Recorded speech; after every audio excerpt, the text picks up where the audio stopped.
Everyone, good morning and welcome to my another vlog. তো বন্ধুরা, কেমন আছো তোমরা সবাই? আশা করি সবাই খুব ভালো আছো, আর আমিও ভালো আছি। সকালবেলা দেখো কাজে লেগে পড়েছি, সকাল সকাল বাটনা বাটতে বসে পড়েছি। আর আজকে দুপুরবেলায় এক জায়গায় যাওয়ার আছে। তো পুরো সকাল থেকে রাত পর্যন্ত কি কি করছি সমস্তটাই তোমাদের সাথে শেয়ার করব। আশা করছি আজকের এই ভ্লগটা তোমাদের খুব ভালো লাগবে। সকালবেলা উঠেই এই যে দেখো রান্নাবান্নার কাজে লেগে পড়েছি, এখন বাটনা বাটছি। পরপর কি কি করি তো তোমরা সবটাই দেখতে পাবে। সারাদিনের এই ব্যস্ততার মধ্যেই কিন্তু আমাদের দিন কাটে এবং এতেই আমরা সুখে থাকি, কেননা এমনি সময় শুয়ে বসে থাকলে নানা রকম চিন্তা ভাবনা মাথায় আসে। তার থেকে কাজের মধ্যে থাকলে ওই রকম খারাপ চিন্তা আমাদের মাথায় কিন্তু সহজে আসে না। সুখী কে না হতে চায়?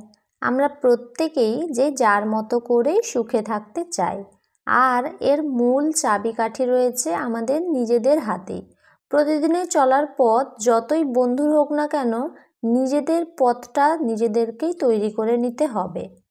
আর আমরা বেশিরভাগ মানুষই বেশিরভাগ সময় নেতিবাচক চিন্তাটা বেশি করি, খারাপ চিন্তা আমাদের মাথায় বেশি আসে। যদি আমরা এমনি সময় এমনিভাবে বসে থাকি, কোনো কাজ করছি না, ওই সময়টাতে দেখবে যে আমাদের মধ্যে খারাপ চিন্তাভাবনা কিন্তু বেশি বাসা বাঁধে। তাই নিজেকে যতটা পারবে কাজের মধ্যে যুক্ত রাখবে, তাহলে দেখবে খারাপ চিন্তা থেকে অনেকটাই দূরে সরে এসছো। আর নিজেকে কখনোই অন্যের সাথে তুলনা করা যাবে না, ওটা করা একদমই উচিত নয়। এই যেমন ধরো ওর ওটা আছে আমার কেন নেই, ওকে এত সুন্দর দেখতে আমি কেন নই, সে এত ভালো কিছু করে নিচ্ছে আমার কেন হচ্ছে না। এই ধরনের চিন্তা ভাবনা কিন্তু আমাদের নিজেদের মানসিক শক্তিকেই কমিয়ে দেয়।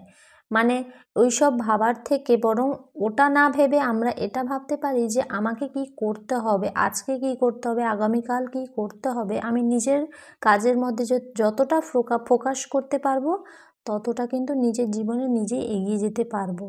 আর তোমরা যত দুশ্চিন্তা করবে এবং যত অন্যের সব কিছু নিয়ে ভাবনা চিন্তা বেশি করবে, তাহলে কিন্তু নিজের হতাশা কিন্তু বেশি হবে, হতাশাটা শরীরের মধ্যে বেশি কাজ করবে। তখন আর কিন্তু সুখে থাকতে পারবে না, বা সুখে থাকা ওইভাবে যায় না। তাই যতটা সম্ভব নিজেকে নিয়ে ভাবো এবং নিজের কাজের প্রতি মনোযোগ দাও। আর একটা কথা মনে রাখতে হবে যে সবার প্রতিভা কিন্তু এক নয়। ও ওটা পারছে, সেটা হয়তো আমি নাও পেতে পারি বা পারতে পারি, এবং আমি যেটা পারবো সে সেটা পারবে না। তাই সবার প্রতিভা আলাদা আলাদা। যে যার মতো করে কাজে লাগবে, সে তার মতো করে কাজে যদি এগিয়ে যায়, তবেই সেখানে উন্নতির পথ দেখতে পাবে। কারো হয়তো পড়াশোনায় খুব মেধা আছে, খুব বুদ্ধি আছে, পড়াশোনাটা খুবই ভালো পারে, আবার কেউ কেউ খুব একটা পারে না। কেউ আবার খেলাধুলায় প্রচণ্ড ভালো, আবার কেউ খেলাধুলায় খুব একটা ভালো নয়, অল্পতেই ছুটতে গেলে হাঁপিয়ে যায়, বা অনেক রকমের সমস্যা আছে। তাই যে হয়তো পড়াশোনায় ভালো, সে হয়তো খেলায় ভালো না, আবার কেউ খেলায় ভালো, সে হয়তো পড়াশোনায় খুব একটা ভালো নয়। তাই নিজের প্রতিভাকে বিকশিত করাটার নিজের উপরেই দায়িত্ব, যে নিজের কাজটাকে কিভাবে অন্যের কাছে আমি তুলে ধরবো। আর একটা কথা মনে রাখবে যে যেমন কাজ করবে ফলও কিন্তু ঠিক সেরকমই পাবে, আর এটা মাথায় রেখেই কিন্তু কাজে লেগে পড়তে হবে। শেষ বিকেলে কি হবে তার জন্য চিন্তা না করে নিজেকে আশ্বাস দিন, এবং প্রতিটি ঘটনার দুটো দিক থাকে, একটা ইতিবাচক দিক থাকবে আর একটা নেতিবাচক দিক থাকবে। তবে চেষ্টা করতে হবে সব সময়ের জন্য ইতিবাচক দিকগুলোকে খুঁজে বের করার, ভালো ভালো কাজগুলো খুঁজে বের করে সেই সকল কাজগুলো করলে এর ভালো দিকটা তুমি নিজেই দেখতে পাবে যে কি ভালো হচ্ছে আর কি খারাপ হচ্ছে।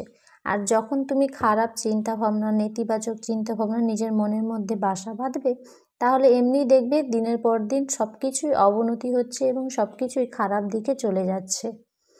আমাদের শরীর আর মন একটি আরেকটির ওপর নির্ভরশীল।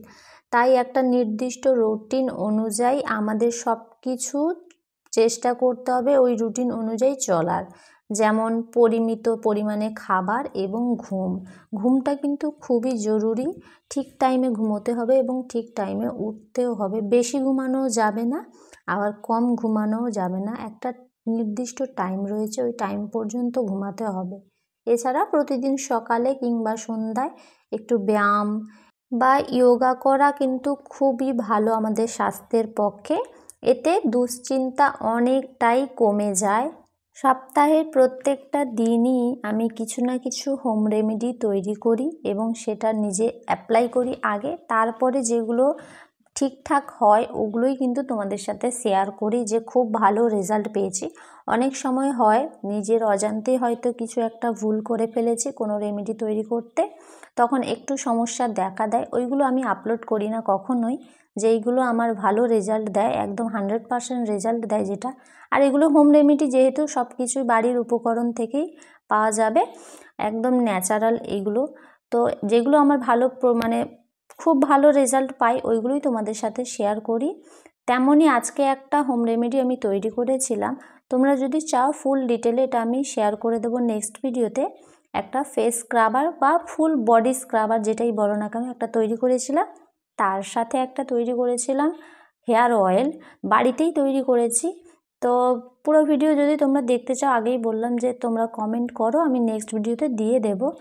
দেখো, স্কিন কেয়ার, হেয়ার কেয়ার এই সমস্ত করার জন্য একটু টাইম তো দিতেই হবে, তাই না বলো? কাজবাজও আছে, তোমরা হয়তো অনেকেই বলো যে কাজের মধ্যে টাইম পাই না এইসব করার, তো টাইম বের করে নিতে হবে। সকালবেলা ধরো কাজবাজ করে নিলে তারপরে স্নানের আগে অন্তত, যেখানে ধরো এটা আধ ঘন্টা আমি যে ইউজ করছি সেখানে তোমরা অন্তত 15 থেকে 20 মিনিট তো একটা সময় বের করে এইসব ইউজ করতেই পারো, যদি তোমাদের নিজেদের স্কিনের উপর মানে স্কিন কেয়ার করার যদি ইচ্ছে থাকে, তবে একটু সময় বের করে এগুলো তৈরি করে তোমরা অ্যাপ্লাই করতে পারো, খুব ভালো রেজাল্ট পাবে।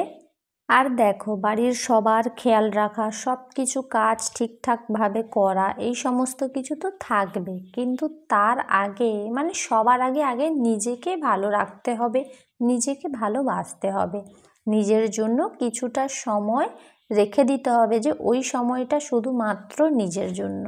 আর যখন ধরো কেউ তোমার পাশে নেই বা কেউ কাছাকাছি তোমার নেই, একাই আছো, খুব মানে খুব একলা লাগছে, ওই রকম সময় ব্যস্ত হয়ে পড়ো, নিজে কিছু না কিছু একটা কাজ করো।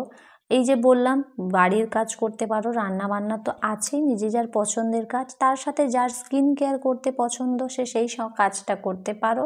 কিন্তু এমনি বসে থাকলে কিন্তু আমাদের মনে অনেক রকম দুশ্চিন্তা আসতে পারে, তাই নিজেকে সবসময় ব্যস্ত রাখো। তো বন্ধুরা, তোমরা দেখতেই পেলে যে স্নানের আগে ফেস স্ক্রাবারটা দিয়ে বা বডি স্ক্রাবারটা দিয়ে আমি ফুল বডিতে অ্যাপ্লাই করেছি এবং তারপরে আধ ঘন্টা মতো রেখে ওটাকে ধুয়ে ফেলেছি। তারপরে রেডি হয়ে বেরিয়ে এসেছি বউ ভাতের নেমন্তন্নে। তো এখানে এসে খাওয়া দাওয়া করে তারপরে গল্প গুজব, আড্ডা, ঘোরাফেরা সব কিছু করে বাড়ি ফিরে এসেছি। তো বিকেলবেলা একটু ছাদে উঠেছিলাম, আর আমাদের কলা গাছ আগের ভিডিওতে তোমাদের দেখিয়েছিলাম, কলা গাদিটা সবে মাত্র ধরেছিল। তো এখন দেখো কাঁচকলা হয়ে গেছে। তো এটা কাঁচকলার গাছ। আমরা ভেবেছিলাম প্রথমে যে ওই সিঙ্গাপুরি কলা হয়, তারপরে চিনি কলার হয়, আমি প্রথমে চিনতে পারিনি যে এটা কি কলার গাছটা হবে, তারপরে দেখলাম যে এটা কাঁচকলার গাছ হয়েছে। আর এদিকে ড্রাগনটাও দেখেছো পেকে গেছে, কিন্তু আরও 1-2 দিন মতো রেখে দিলে ঠিকঠাক একটা কালার চলে আসবে। এবং এটার টেস্ট কেমন হয়েছে সেটাও অবশ্যই তোমাদের নেক্সট ভিডিওতে জানাবো। আর বাড়ির সামনে দেখো একটা অটো দাঁড়িয়ে আছে, অটোতে যাব ভাবছিলাম, তারপরে দেখলাম যে না, অটোতে তো যাওয়া যাবে না, অটোতে তো ফুল ভর্তি, প্যাসেঞ্জার একদম ভর্তি রয়েছে, তাই না বলো? তারপরে এখানে দেখো শাপলা ফুল ফুটেছে, কত সুন্দর লাগছে দেখতে না? তো বন্ধুরা, এই ছিল আজকের ভিডিও, কেমন লাগলো সেটা অবশ্যই কমেন্ট করে জানিও। ভালো লাগলে like, comment, share and subscribe করে দিও। দেখা হচ্ছে নেক্সট ভিডিওতে। সবাই ভালো থেকো, সুস্থ থেকো, টাটা, গুড নাইট।